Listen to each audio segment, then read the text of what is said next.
Iniciando aqui a nossa apresentação do trabalho de regressão linear para a previsão de custos médicos. O objetivo desse trabalho é analisar o dataset e montar um modelo preditivo de regressão para prever o valor dos custos médicos individuais cobrados pelo por seguro-saúde, né? O grupo é composto por mim, André Jackson Gomes Bessa, pelo Guilherme Silva, pelo José Eduardo e pelo Tiago, que não está aqui no momento com a gente. Primeira parte aqui do nosso notebook, só alguns imports em geral. Coloquei uma flagzinha aqui também para ignorar warnings, né? Eventualmente, quando a gente está executando o nosso notebook, alguma coisinha que tem que ser atualizada no Py, no Pandas ou em alguma outra biblioteca, printar alguns warnings na tela, então removi aqui algumas informações relativas a NumPy e ao Matplotlib para poder ter exibição de gráfico e o import do nosso dataset insurance.csv. Esse nosso dataset ele retorna para a gente aqui na nossa parte de análise exploratória de dados. Ele vai retornar para a gente 1.338 linhas com 7 colunas, ok? Fiz a execução desse passo aqui específico para checar se nós temos alguma linha duplicada. Foi detectada uma linha duplicada e foi solicitada aqui a remoção, né? Quando a gente executa de novo aqui quando a gente chama novamente a propriedade shape, a gente vê que reduziu em 1 a quantidade de records que nós temos. O formato em geral que nós temos, quando a gente executa o comando info, o formato geral que nós temos do nosso dataset é um dataset composto por 7 campos. Campo Age, Sex, BMI, Children, Smoker, Region and Charts. Nós não temos, todos têm 1.337 registros, nenhum deles está nulo, né? A boa parte desses valores aqui são numéricos, mas nós temos alguns objetos que indicam variáveis categóricas aqui no nosso dataset. Tá? Explorando um pouco mais dentro aqui das variáveis categóricas que nós temos, que são sex, region e smoker, nós temos que o sex pode ser masculino ou feminino, previsível, regiões Southwest, Northwest, Southeast e Northeast, e com relação ao smoker, ou tabagismo, no caso, se a pessoa fuma ou não fuma, yes ou não, né, indicando se a pessoa fuma ou não fuma. Continuando aqui com a nossa análise exploratória dos dados, dando uma olhada especificamente nas variáveis categóricas, nós percebemos que nós temos um número muito próximo aqui de homens e mulheres, um número muito próximo de indivíduos distribuídos por região. Porém, entretanto, todavia, nós temos muito mais não fumantes do que fumantes, né? A ordem de grandeza dos não fumantes é bem maior do que a ordem de grandeza dos fumantes. Olhando aqui com relação à distribuição entre homens e mulheres por idade, por exemplo, né, por age, nós percebemos que nós temos um gráfico similar nos dois, então provavelmente durante o processo da pesquisa foi tomado cuidado para se montar uma amostra que tivesse relativamente os mesmos valores de idade de homem e mulher, né, o mesmo número de homens e mulheres com valores de idade similares em diferentes categorias de idade. Quando a gente fala aqui de índice de massa corporal, nós temos tanto para homem quanto para mulheres uma distribuição que é quase uma normal nos dois casos, respeitando bem, assim, andando muito próximo de uma curva normal, então estão bem equilibrados, tanto na parte de índice de massa corporal, né, o BMI, esqueci o nome, o índice de massa corporal. Nós podemos aqui, seguindo aqui, nós podemos ver o nosso gráfico, fazendo algumas composições de valores. Então, estou fazendo composição aqui de sexo, o custo, que é a nossa variável target, né? A variável que nós queremos medir, ou também conhecida como variável endógena, né? E também colocando nesse gráfico, cruzando também com a informação de sexo. Também estou fazendo um gráfico de região com target e fica aqui region, que acho que tem um problema aqui, mas enfim, nós temos um caso aqui de fumo, target e smoke, para dar uma olhadinha no nosso custo em geral, né? O que nós podemos ver aqui no caso é que o nosso custo em geral para homens e mulheres está parecido por região. Nós temos Southeast um pouquinho mais, pagando um pouquinho mais, Northeast um pouquinho menos, mas um, um, uma certa distribuição equilibrada de valores, porém, Que entretanto, acompanha, né? O que acompanha o número de valores, né? Se for comparado com o gráfico lá de cima, está representando perfeito, praticamente igual. perfeito, perfeito. Assim, nós, como o Guilherme pontuou, quando nós olhamos aqui o gráfico aqui de Southeast, nós temos um pouquinho mais de pessoas aqui no Southeast, e quando a gente faz o somatório de pessoas que estão quando a gente faz o somatório dos custos em geral, o custo de São Luís também está um pouquinho maior. Como o Guilherme pontuou corretamente, perfeitamente alinhado com a quantidade, um pouquinho mais de pessoas que a gente tem aqui nessa região. Então, pode-se dizer que está bem equilibrado aqui a distribuição dos custos. Uma coisa que chamou muito a nossa atenção foi o aumento o custo para quem é não fumante. Perdão, para quem é fumante. Quando você olha aqui o gráfico de distribuição, você vê que você tem bem mais não fumantes do que fumantes, porém, você tem os custos associados a pessoas fumantes, os custos de plano de saúde estão muito mais altos, né? Vamos lá. Se a gente fizer aqui mais alguns cruzamentos, por exemplo, se eu verificar custo de pessoas fumantes por região e por sexo, você vai perceber que a gente vai poder perceber que o custo por região, o custo quando você é fumante, independente da região que você está, ou independente do seu sexo, ele vai ser muito maior do que o custo do não fumante, né? Na verdade, os não fumantes eles têm um custo até bem equilibrado, tanto por região quanto por sexo, mas o custo por fumante também tem um valor, digamos assim, equilibrado para bem mais para cima, né? Bem mais alto do que em comparação com os não fumantes. E continuando aqui na nossa análise de dados, nós temos aqui uma descrição geral a respeito dos dados que ajuda a gente a ver, ver quantos elementos nós temos por grupo numérico, no caso aqui, né? O, o, as variáveis numéricas nossas são age, BMI, children e charts. Então, eu tenho aqui o mesmo valor, a mesma quantidade de registro para todos, o valor médio que nós percebemos aqui em escalas bem diferentes, né? Então, a escala de charge é bem diferente, por exemplo, da escala de quantidade de crianças que cada indivíduo possui. Nós temos aqui um valor mínimo, a divisão por quartis, o valor máximo e o desvio padrão, que foi verificado aqui da média, né? A média e o desvio padrão aqui do lado. Seguindo aqui assim, fazendo uma análise assim rápida, né, nós percebemos que a média de filhos é um, então isso significa que a tendência é que a maioria dos indivíduos na amostra tem apenas um filho, que é o que nós podemos ver aqui quando a gente vai ver que até o segundo quartil onde você tem um filho, o segundo, a, o número de filhos pula para dois lá pelo terceiro quartil, né? Podemos perceber que a idade que nós podemos ver aqui, a idade média é na faixa aqui dos 39 para 40 anos, né?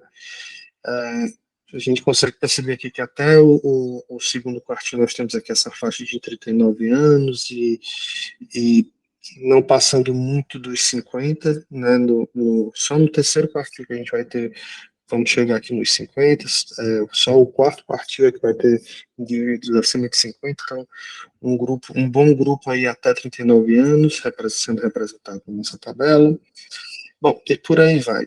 Fazendo mais alguns cruzamentos de dados, analisando aqui o custo pelo índice de massa corporal, fazendo algumas análises agora em cima das nossas variáveis numéricas. Anteriormente, a gente estava fazendo análise em cima das variáveis categóricas. Aqui nós temos custo pelo índice de massa corporal e quando a gente cruza com a informação se o indivíduo é fumante ou não, a gente encontra praticamente um grau linear aqui de crescimento junto com o índice de massa corporal do custo quando você é fumante. Em contrapartida, a gente tem uma base aqui no índice de massa corporal de não fumantes, ou seja, se você cruza o seu índice de massa corporal junto com a sua capacidade, junto com o hábito de fumar, junto com o tabagismo, quanto maior esse índice de massa corporal, muito mais caro vai ficando os custos de prevenção. E ele já parte, e o custo de um não fumante, ele já parte de um nível considerado até relativamente alto para um não fumante, né? Então, a gente vê que esses fatores juntos, eles contribuem para uma piora nos custos dos planos de saúde, no aumento dos custos. E expõe também, né, o quão discrepante o charges para quem é fumante, né? Porque, por Exatamente. exemplo, quando o cara não é fumante, a gente vê que tem alguns não fumantes que sobem o charge lá para cima. Isso. Já que o modelo ele vai tomar em consideração fumante ou não fumante, isso acaba distorcendo, né, ali a previsão do modelo, o que poderia ser suavizado se a gente analisar só uma classe separada uma da outra e poderia ver por que esses não fumantes talvez tenham um charge maior ali em cima do que fora da base, né? Mas aí é uma outra análise. Perfeito. Uma coisa que poderia ser feito aqui, que possível de ser feito aqui nesse trabalho, é fazer dois treinamentos, né? Um treinamento para não fumante e um treinamento para fumante. E aí tentar verificar como é que ficaria a regressão para cada um desses casos. Comparando aqui também as nossas variáveis numéricas entre o custo, a idade e o fumo, a gente percebe também que quanto mais você fuma, também em função do aumento da idade, mais caro vai ser o custo, né? Então, os azulzinhos indicam que a pessoa fuma, são os custos mais caros de insurance. Quando a gente coloca os custos, quando a gente vai para os não fumantes, quanto mais velho, você tem um aumento de custo, mas no caso do fumante a coisa é mais acentuada. Provavelmente, se a gente cruzar aqui custo com idade, com tabagismo, com índice de massa corporal, a gente vai encontrar aqui um relacionamento aqui de quanto maior peso, idade, fumo, muito maior vai ser o custo para manter planos de saúde. Tá, ok? O próximo passo que foi colocado aqui é a aplicação de um label encoder ainda na fase de análise exploratória de dados, convertendo dados categóricos de sex, smoker e region para valores numéricos simples, para ajudar a gente na hora de fazer o gráfico de correlação e também para analisar o p-value, né? Próximo passo aqui, uma vez que a gente já fez essa conversão dos números, está aqui a nossa tabelinha já com os valores numéricos para a região, para fumo e para sexo. Próximo passo aqui é fazer uma análise estatística do nosso p-value e aqui para ver qual a relevância estatística dos valores que foram observados na nossa análise exploratória, né? Nós podemos perceber que, assim, o p-value, lembrando que o ideal, a meta é 0,064, né? Aqui, me esqueci de falar isso, mas já colocando agora, para fazer o cálculo do nosso p-value, antes foi feito a padronização dos dados, usando a distribuição normal, para diminuir o leque, o espectro de amplitude entre as diferentes unidades que a gente está trabalhando, e só então foi executado. Isso ajuda a gente a extrair melhor a relevância estatística dos dados, do p-value, né? O valor ideal é 0,064, até 0,064 seria o ideal para a gente obter valores, então, idade é considerada uma variável estatisticamente relevante para a gente, fumo, conforme a gente já estava olhando, o tabagismo também é um valor relevante para a gente. Um ponto interessante aqui no p-value A region está bem acima do 0,64, mas em comparação com as outras quatro variáveis, com as outras três variáveis, sex, BMI e children, ele é o terceiro valor estatisticamente mais significante, em teoria, aqui para a nossa análise, mesmo tendo um p-value muito alto, né? Então, é uma possibilidade, é o que a gente pode tentar olhar. Ver a relevância da region, apesar de notoriamente o ato de fumar e a idade passa a ser, por essa análise, passa a ser mais relevante estatisticamente para o nosso modelo. Analisando as correlações, ou seja, a força do relacionamento entre as diferentes variáveis, o que nós podemos ver aqui tomando aqui a linha aqui do Charles, né, como referência, region aqui, que aqui no p-value apareceu como como a terceira variável mais relevante para a gente, ela vem com um valor negativo aqui.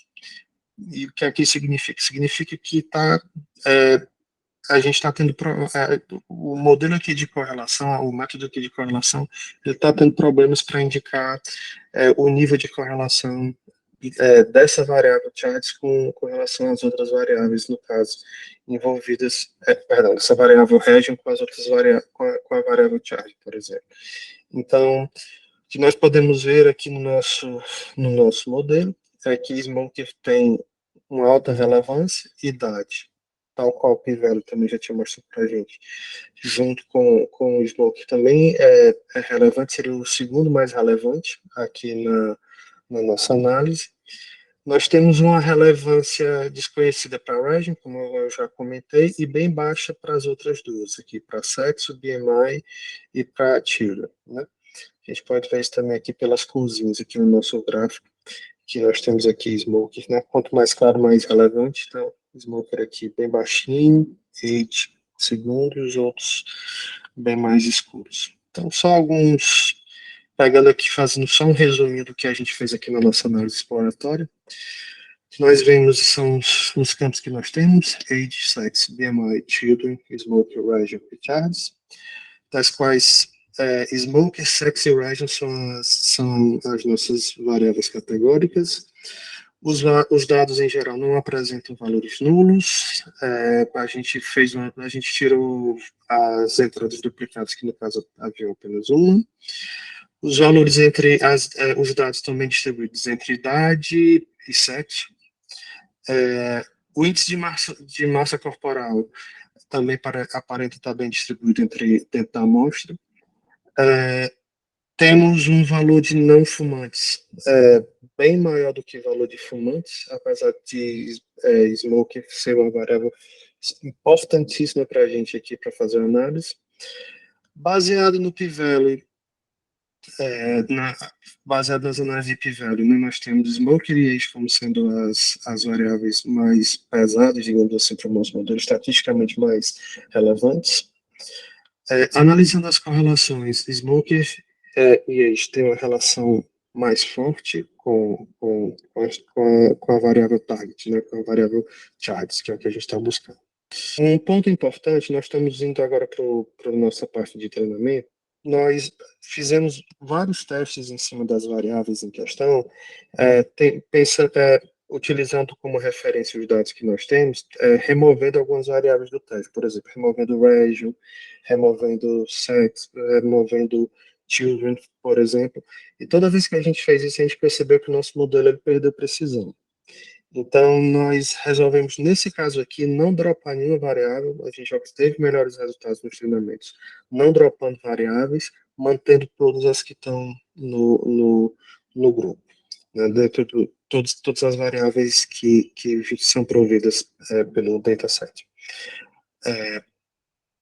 Seguindo, preparando as variáveis para treinamento, nós temos uma variável aqui que nós temos, perdão, anteriormente eu tinha aplicado aqui um label encoder aqui em cima, só que esse label encoder eu apliquei em uma cópia do data frame, tá? Só mesmo para a gente poder fazer várias manipulações aqui e não corromper o data frame original. Já aqui para a parte de preparando os dados para treinamento, aí apliquei novamente o label encoder para todas as variáveis categóricas. Agora, no data frame principal, digamos assim, nós utilizamos o método SMOD para fazer uma complementação dos dados da variável smoker quando a pessoa é fumante, né?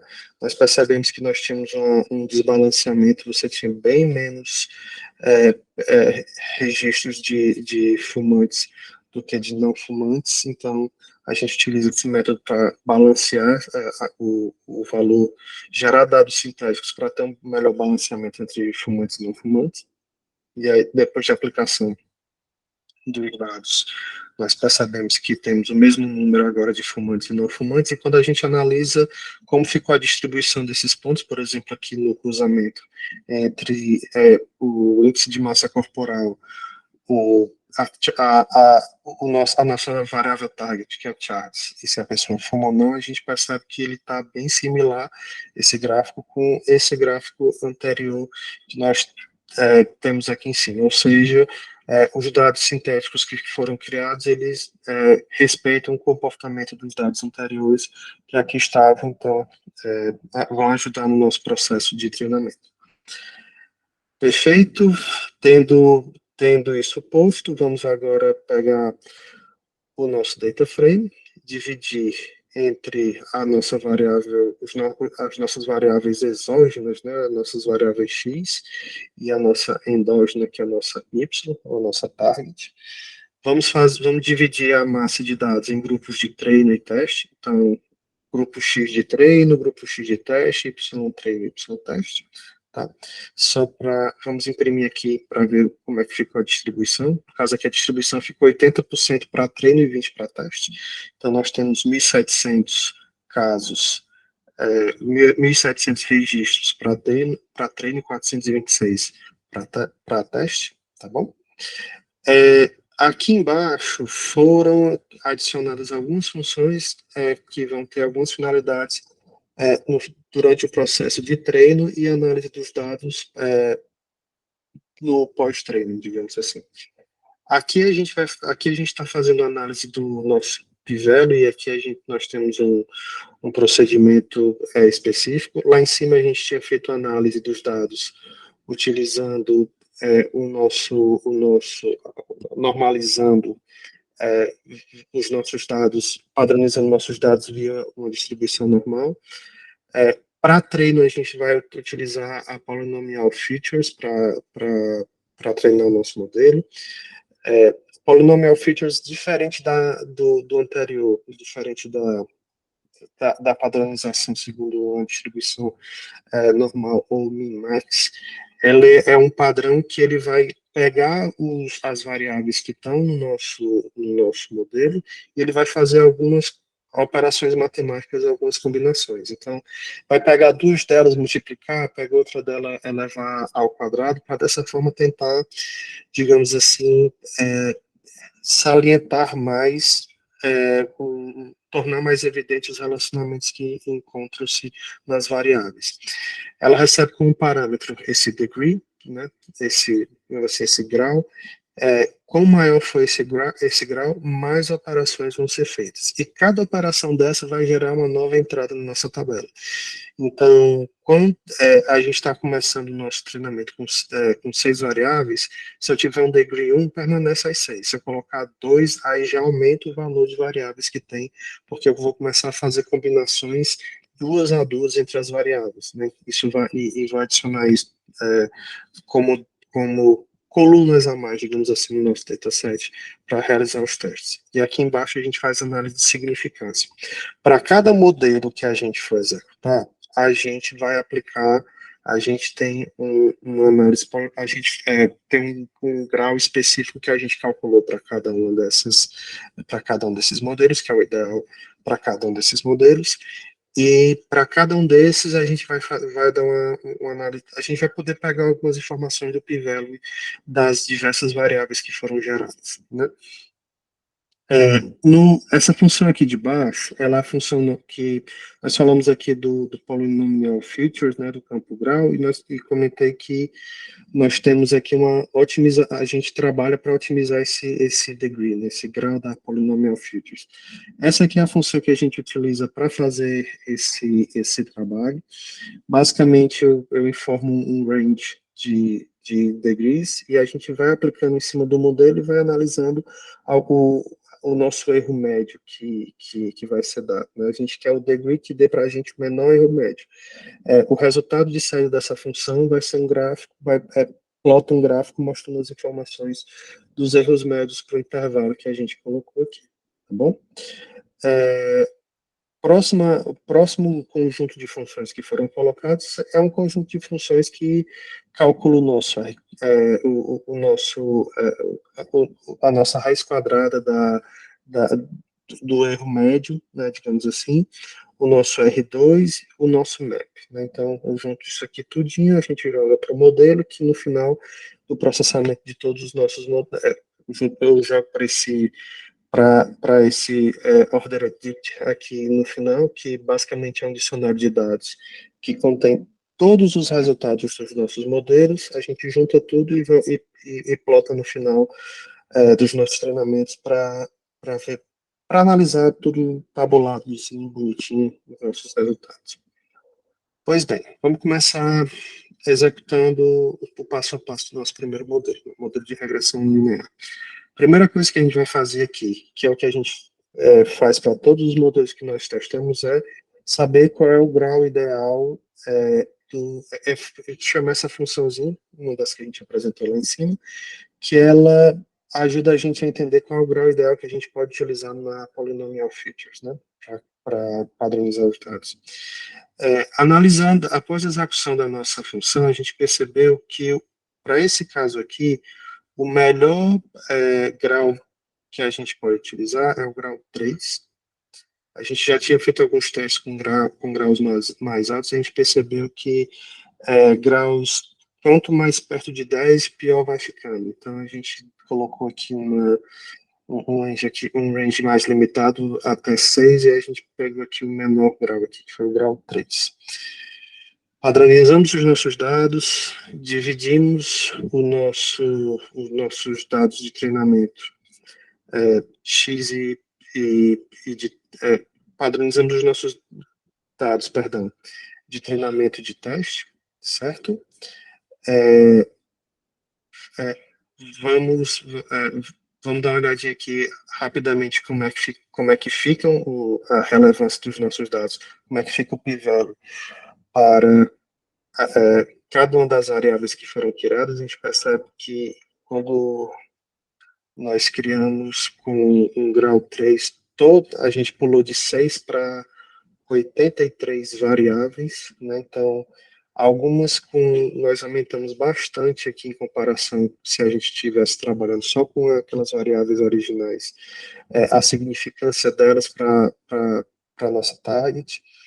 Então, estatisticamente falando, tem alguns que têm um peso maior, outros um peso menor, mas com certeza um conjunto muito maior de variáveis com uma representação mais forte com relação à nossa target. Seguindo aqui. Vamos agora executar o nosso modelo de regressão. Executamos.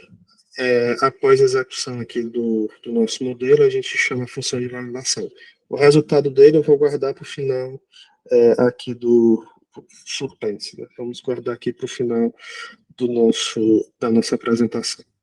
Ele vai ficar guardadinho naquele ordered dict que eu falei lá em cima. Próxima parte é uma árvore de decisão. Mesmo conjunto de passos, vamos analisar qual é o degree ideal para o nosso polynomial features. O ideal aqui foi só umzinho mesmo, né? Que a gente faz uma análise estatística do p-value, de um modo geral. Aqui a gente conseguiu uma representação com vários deles batendo um nível estatístico próximo ao ideal, assim, com um nível estatístico, com a representação de significância próxima. Aqui na árvore de decisão, provavelmente quando nós realizamos esse passo, o polynomial features ele não deve ter executado uma normalização como um, um, uma distribuição normal ou um min-max. Ele deve ter aqui, nesse caso aqui, utilizado os valores originais da nossa distribuição. Então, como a gente, nesse caso, como eles vão tender a ter um nível de significância muito alto, perdão, como as escalas são muito diferentes, então isso pode afetar aqui a notação aqui do p-value nesse caso. Seguindo aqui nós, chegando aqui nesse ponto, nós temos a execução do nosso modelo, nós temos aqui a árvore de decisão devidamente sendo salva na nossa tabelinha de resultados que a gente vai apresentar no final. E por último, nós vamos ver aqui o Random Forest Regressive, né? Quando a gente executa a nossa função aqui para o Random Forest, nós temos que o melhor valor de degree que nós temos é o valor 5, né? Aqui, perdão, aqui entre 4 e 5.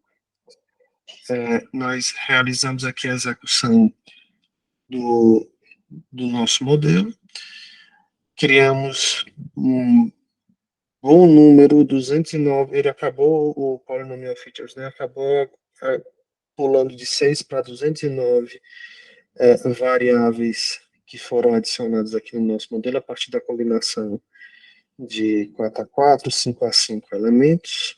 Realizamos o nosso treinamento, salvamos, e agora, rufem os tambores, vamos ver como foram os resultados dos nossos 3 modelos, né? O resultado dos nossos 3 modelos foram os seguintes. Nós tivemos a regressão linear, ela apresentou um erro de 4.478 unidades monetárias, vamos dizer, dólares aqui no nosso caso, né? A árvore de decisão, 5.000, foi a que teve o erro mais alto, e o Random Forest apresentou o menor erro, que foi um erro de 3.977. O nosso R quadrado, o melhor deles ficou aqui para o Random Forest, acima da árvore de decisão da regressão, e o nosso map, o menor deles, que é o que a gente busca, né, minimizar o map, ficou em 22. Com 316, o Random Forest ele apresentou o melhor resultado de uma maneira geral.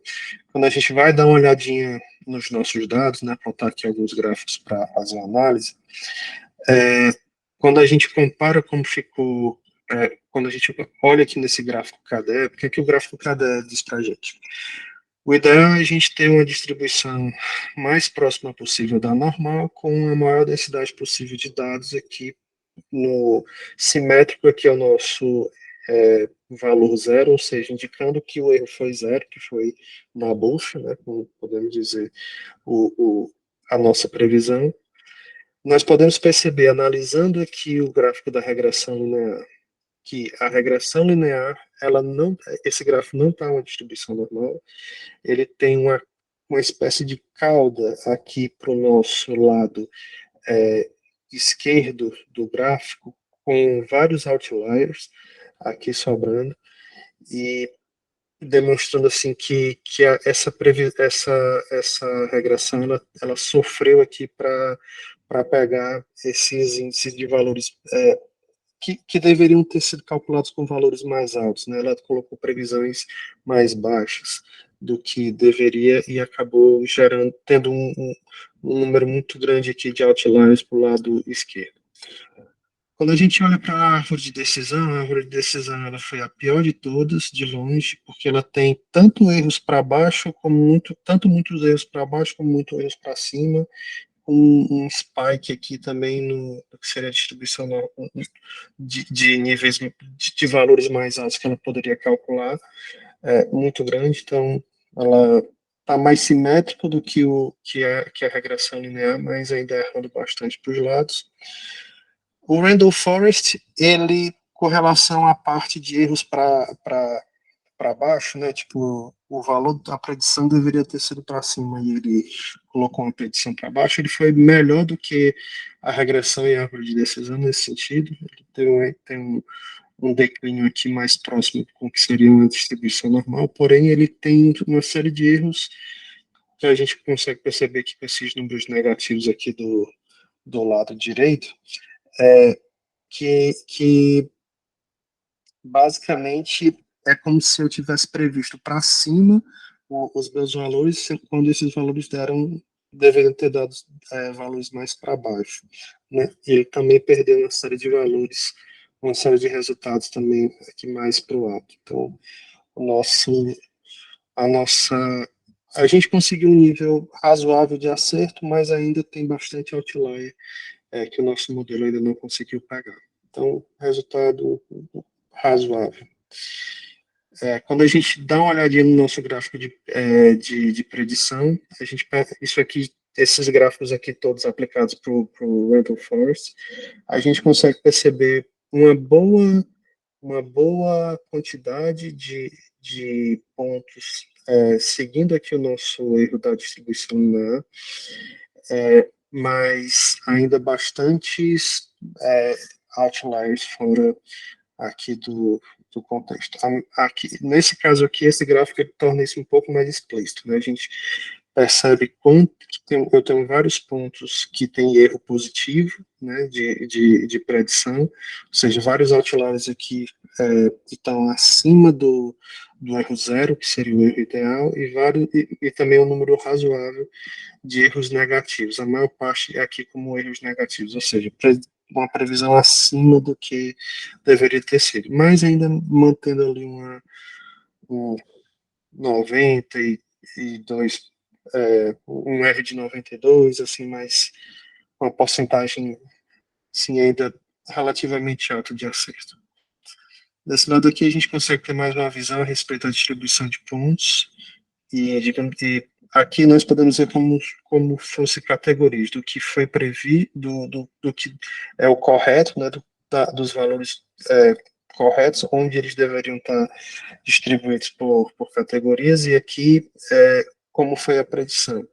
Se a gente comparar aqui esse lado aqui com esse lado, a gente percebe que convergiu, ficou bem próximo do que foi predito com o que nós temos atual, mas ainda assim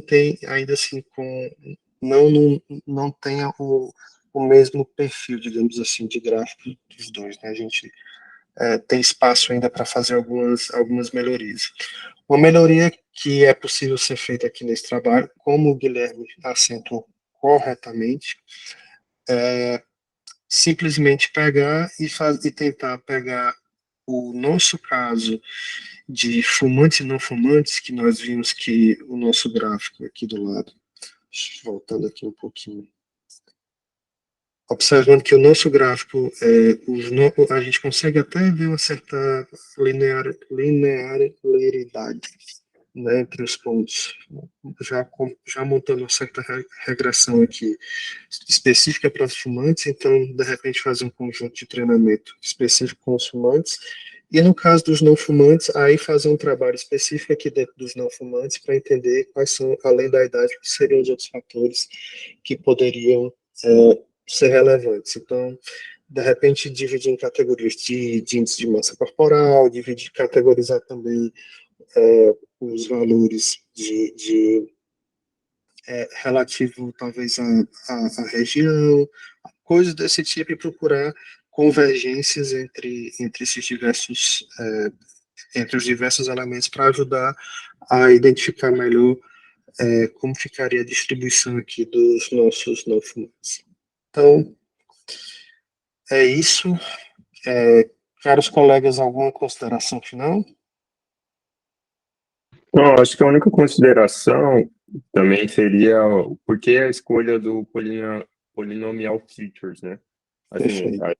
lá no começo a gente tentou o standard scalar e entre o standard de escala, o min-max e o polinomial, nós vimos que o polinomial ele trouxe uma acurácia aí muito maior em relação aos outros, até porque, provavelmente pelo modelo ter dados tão não lineares, o polinomial features consegue encontrar uma linearidade aí entre eles, combinando as variáveis. Perfeito. Perfeito. Essa questão dos graus, né, que o polynomial feature dá para a gente, ele consegue padronizar à medida que ele vai fazendo a composição, com mais graus nós temos, ele consegue fazer salientar mais, né, o relacionamentos que a gente a priori não consegue enxergar. Então, nesse sentido, ele é bastante positivo para ajudar a gente a incrementar os nossos resultados em geral. Então, com relação a essa massa de testes aí, né, pelo que vai analisando dos dados, mas deu para, apesar de ter alguma questão de dispersão ou que tivemos que complementar os dados, mas eu achei até o resultado satisfatório, entendeu? Com relação ao grau que ele chegou, uma previsão boa, achei. A gente conseguiu, fazendo algumas combinações, subir bem o nível de acurácia no modelo geral, né? E acredito que, assim, conseguimos sim alcançar resultados satisfatórios assim, abstraindo. Acho que dá para fazer mais trabalhos, como falei, como a gente comentou, em cima só dos não fumantes, por exemplo, para tentar buscar mais relacionamentos entre os dados para ajudar a entender melhor a configuração do preço dos não fumantes. Mas, assim, em geral, acreditamos que o resultado geral da predição foi. O objetivo do trabalho foi alcançado com